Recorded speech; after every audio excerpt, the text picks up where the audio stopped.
Hi, everyone. This is a joint work with Marshall Ball from NYU and with Lijie Chen from UC Berkeley.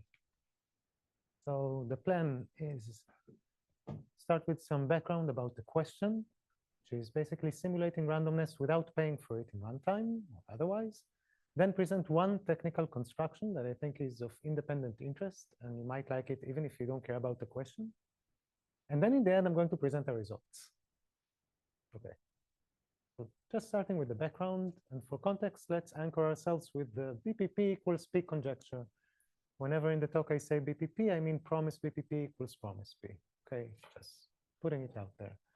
Classical conjecture tells us that we can simulate randomness deterministically at a polynomial runtime cost. So for example, simulate probabilistic time t in deterministic time t to the c, where c is a constant.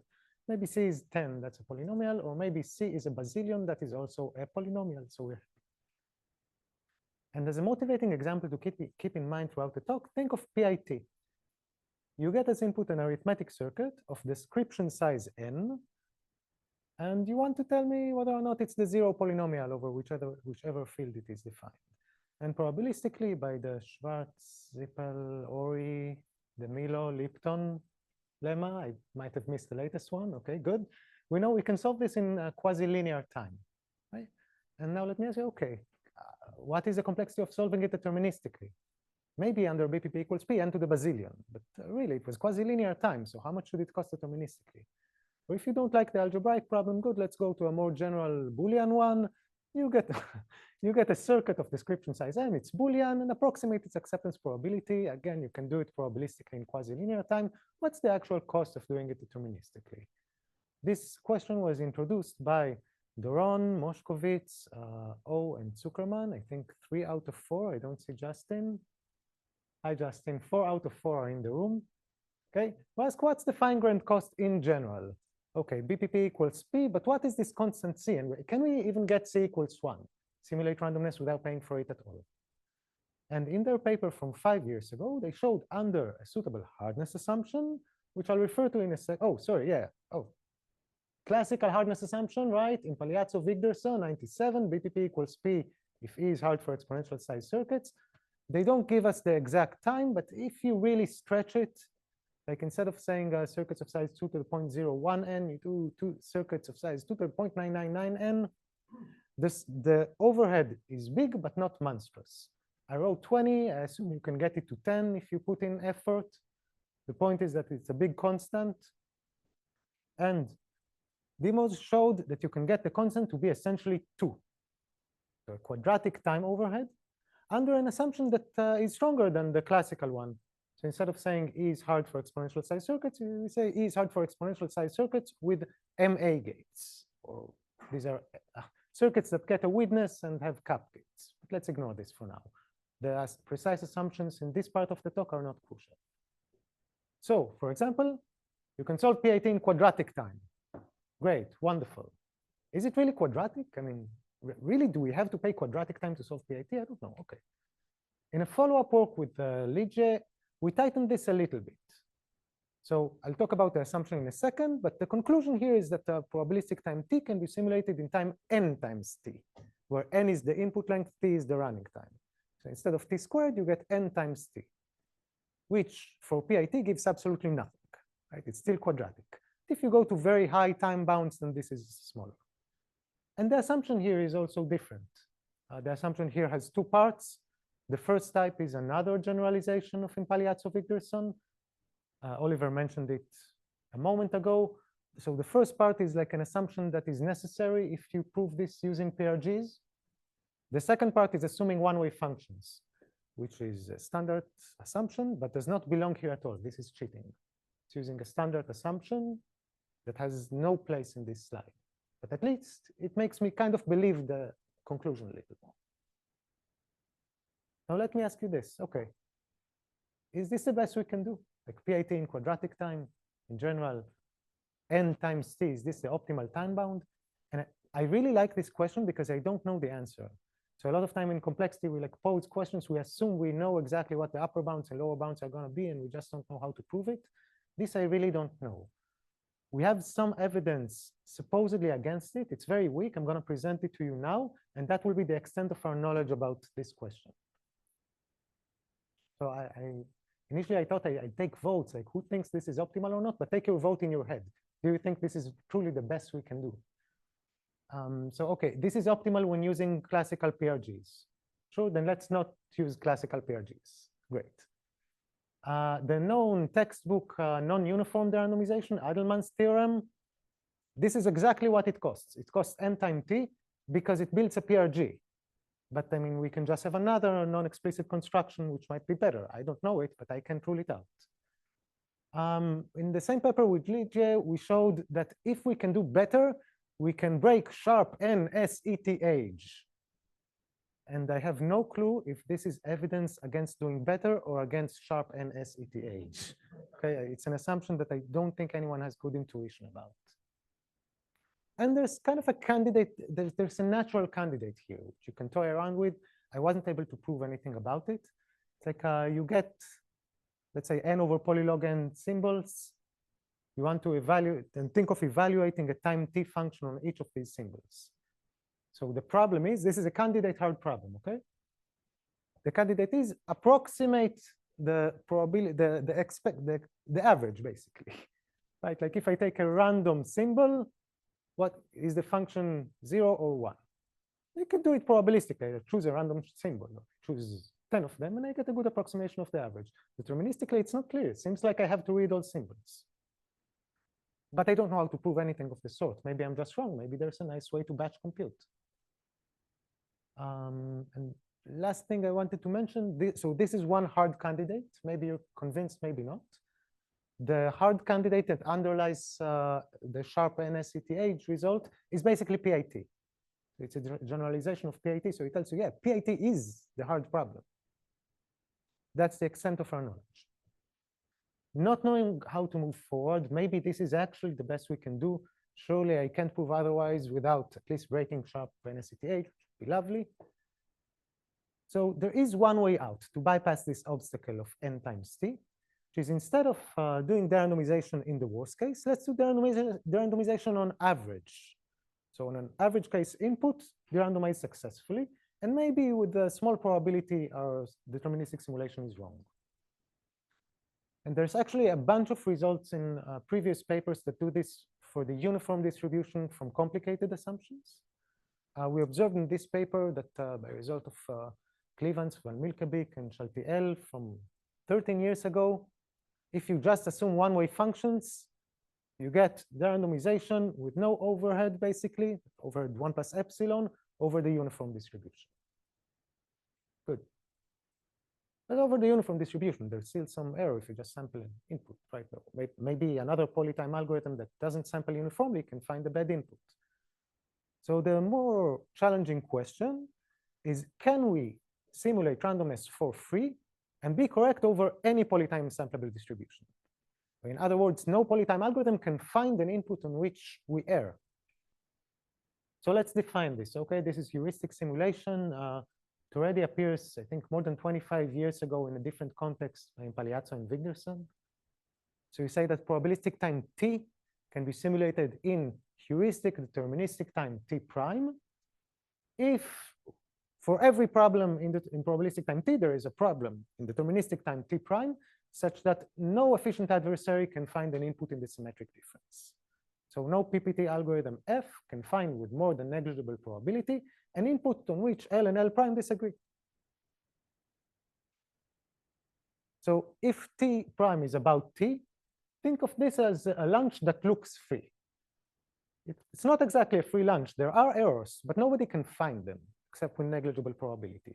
So that would be a very strong notion of free lunch derandomization. And a few years ago with Lijie, we showed that under a believable but complicated assumption, this is doable. You can simulate probabilistic time t in heuristic deterministic time t to the 1 plus epsilon. And this concludes the context. And let me say, just for a second, this is the only result about this free lunch derandomization setting that was known before the current paper.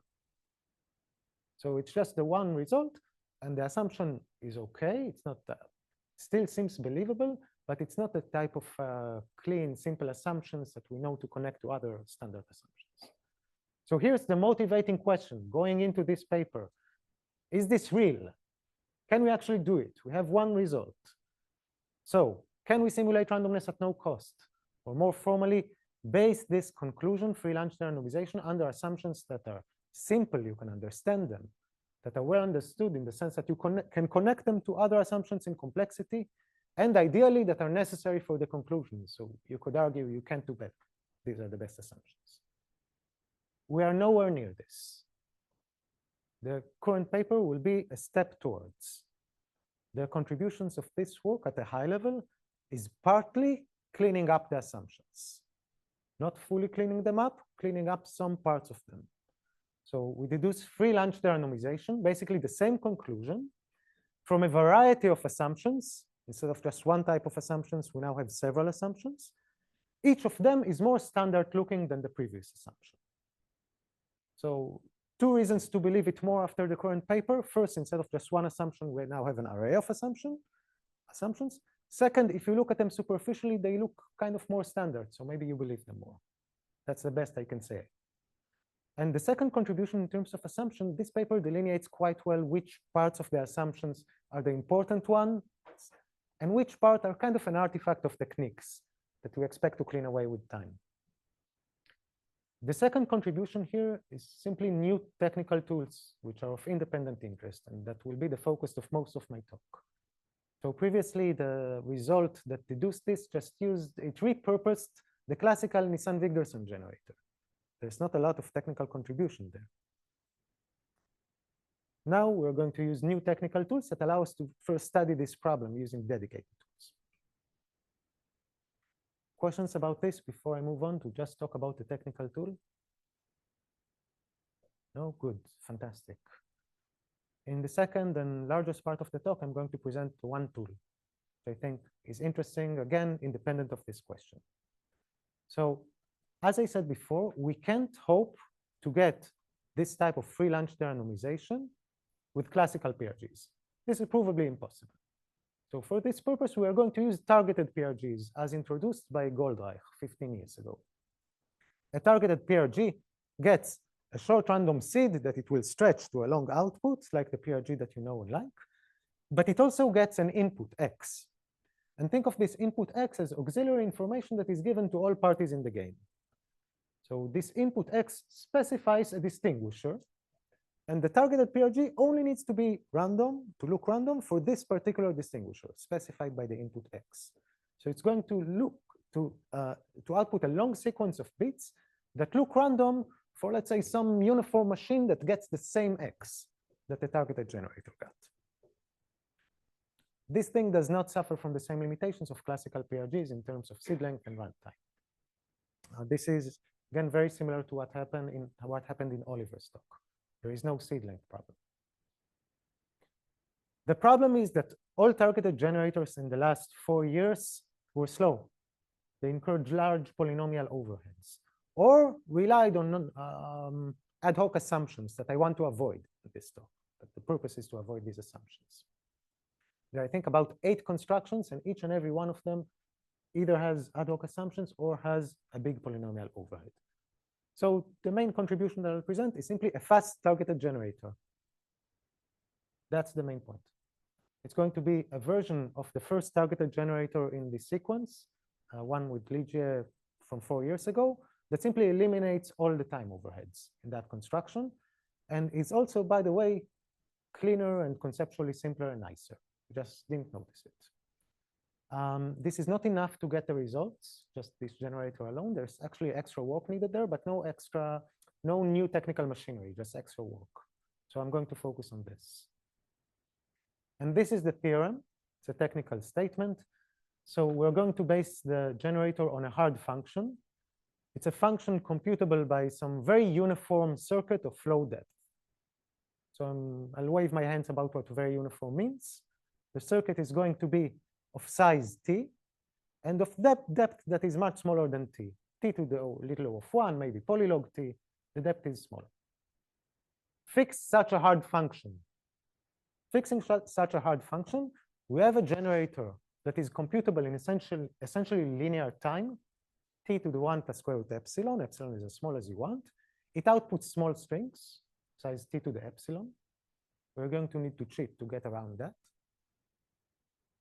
And the second property is the security of the PRG, saying if you can break the PRG, then you can compute the underlying hard function too quickly, right? Which shouldn't be expect to do if the function is indeed hard. So it says for any fixed input x, this is a targeted PRG, remember. So we're giving a fixed x to all parties in the game. So for every fixed x, if we get a distinguisher that breaks the PRG, then we can compute the function mapping x to f of x in time basically t to the epsilon. Think of this n as very small compared to t. If you don't want, ignore the running time and think of the heavy factor as the number of queries times the distinguisher runtime.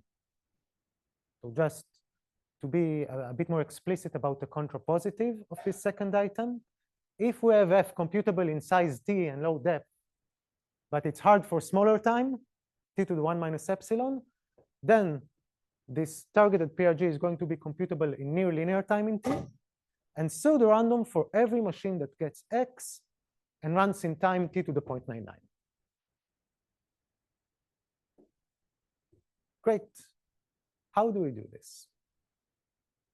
Now I'm going to first start by rushing through a high-level plan that is identical to a bunch of previous papers, and then focusing on one technical bottleneck and explaining how to handle this one bottleneck.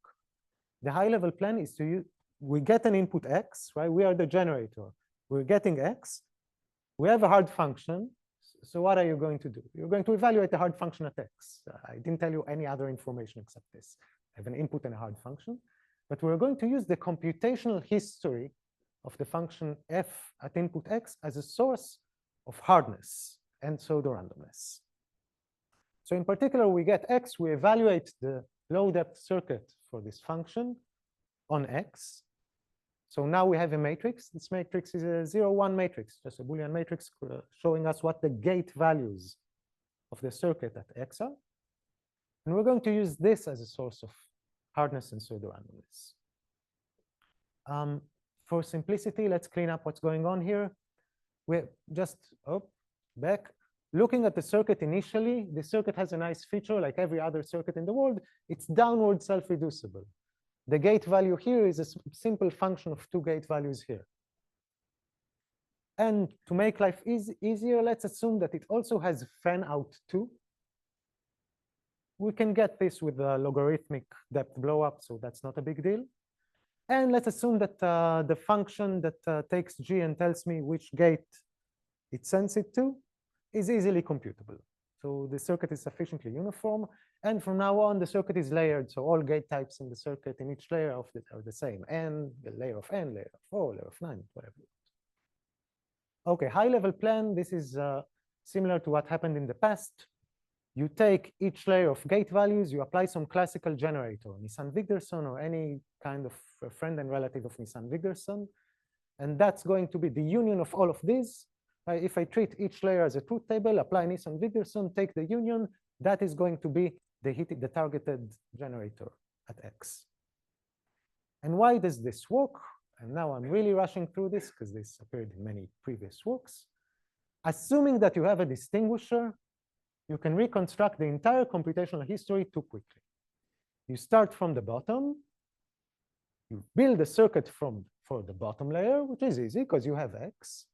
And then iteratively, you build a small circuit for the next layer using the circuit for the previous layer. You do this again and again till you reach the top. You have f of x, you won. And what you're using and at each layer is the fact that you have a distinguisher. If you haven't seen this, this is all I'm going to say at a high level. If you've seen this, you already know that the crucial bottleneck comes next. To materialize this plan, what I need is something combinatorial, simple, and clean. I need to encode the computational history in a nice way. So we have a matrix. It's a 0, 1 matrix. We need simultaneously to have two properties. Maintain the downward self-reducibility, but also have that each row is a code word in some nice code. I know Reed-Muller, so from now on, let's say arithmetize each row as a polynomial, okay? I'm going to allow you to cheat a little bit. If you want, you can add polynomials between each pair of layers, as long as there is a faithful encoding of each row as a code word, and you maintain the DSR, downward self-reducibility property. This is not easy. I mean, let's try the naive thing, right? We have DSR initially. I'm encoding a row, just arithmetizing it using standard low degree extension. I broke the downward self-reducibility. So you need to be a bit more clever. And the idea to handle this goes back to Trevisan and Vadhan. It was refined in Goldwasser, Kalai, and Rothblum. And in the previous work with Lijie, we built on the ideas of Goldwasser, Kalai, and Rothblum to do this, downward self-reducibility while each row is a code word, while paying a very large polynomial overhead. That is the costly part. Now I want to achieve this particular goal without paying any overhead whatsoever. That's the challenge. So to get intuition, again, this is what I'm going to talk about for the next 5 minutes. How to encode matrix 0, 1 values. Each row is a code word maintaining DSR. To get intuition, let's start with the ideal circuit. Special case. The circuit is super nice to me right now. So each gate takes its inputs from the 2 gates right below it. Amazing, as simple as I can hope for. Let's try to do it in this case. Why not? So think of each row as a truth table, right, as a function in the normal way. And let's assume for simplicity that the gate type here is multiplication. If it's none, we can arithmetize none, doesn't matter. This is an easy arithmetization. It's 2 values. So in this case, the gate W, this is the gate W, feeds from the gates below whose indices are W and W plus 1. So I can just arithmetize by brute force. Pi of W is the multiplication of Pi minus 1 at W and at W plus 1. That's going to be the arithmetization. Now, of course, the degree blew up, right? Blows up exponentially as we go up, but that's not a big deal. This we know how to handle. We have from IP equals P space, the idea of linearization. We can add linearization polynomials between each pair of rows. That's fine. This idea actually works. So just arithmetize everything in the obvious way, starting from X by brute force, standard low degree extension, and moving up by brute force with linearization. The real problem is that we are not in this ideal setting. Our circuit is going to behave in a weird and complicated way that I don't know how to handle. It's not true that each gate takes its inputs from the 2 gates below it. That's the main challenge. So how to reduce the general case to the special case? Well, okay, let's look at 2 layers, okay? This is W, it takes its input from W prime, W double prime that appears somewhere in the previous layer. Well, wouldn't it be nice if they would appear right below it? That would solve all of my problems in life. How about we send them there? How about we reorganize things so that they will appear exactly below W? And then we can arithmetize by brute force. Okay, how to do it? Well, I mean, we can just sort them. So take the layer, sort it according to the output index of each gate, so that each value is going to appear in the place that I want it. Great, seems like we're almost done, right? Okay, what do we need now? We have the 2 layers. We want to sort the values here. We need to add polynomials that are downward self-reducible and send each value to the correct place. So all we need is a sequence of downward self-reducible polynomials for sorting. Yeah, Ilya?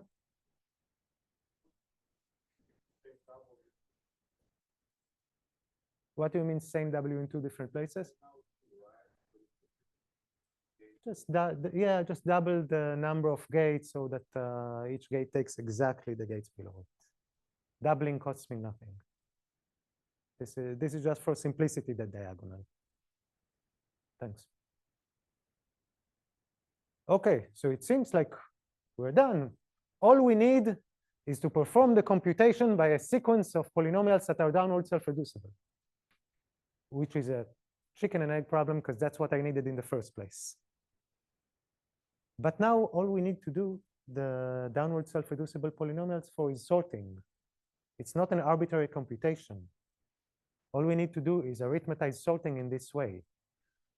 And sorting is a problem with so much attention given to it. We have sorting networks that are ridiculously simple in terms of structure. And that's the main technical tool that goes to solve this problem. Pick an off-the-shelf sorting network, open Wikipedia, look at its code. I promise you, you will be able to arithmetize it as a sequence of downward self-reducible polynomials. And I'm going to give just one more slide about the technical context for what we saw. The basic idea is identical to the original generator, which is use the computational history as a source of hardness. The difference is that the question is how to encode the computation in a nice way.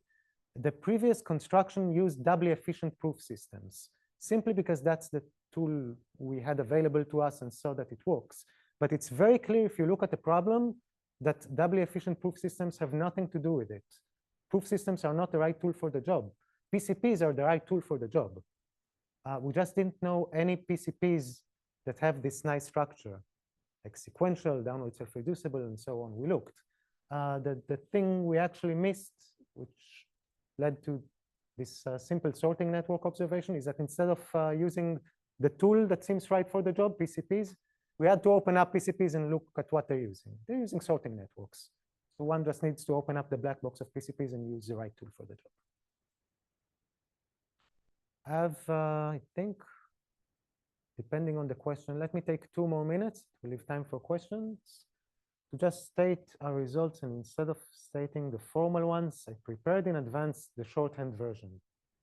So the previous work assumed a function that is hard to batch compute, meaning that we can't compute k instances at the cost of 1 instance.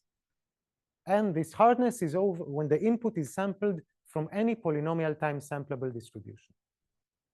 In this new work, we use what I just showed you to replace the phrase hard to batch compute by either one of those.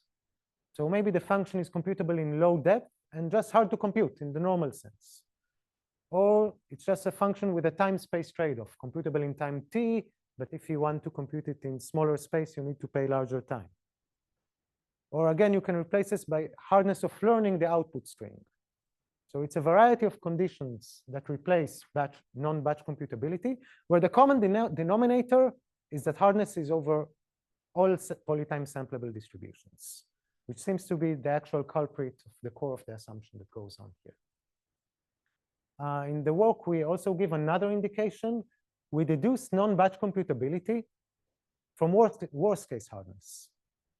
So for specific functions like k-orthogonal vectors or k-click, if you assume they are worst case hard, they're actually non-batch computable, but over the uniform distribution instead of what we actually need, which is over all polytime sampleable distributions.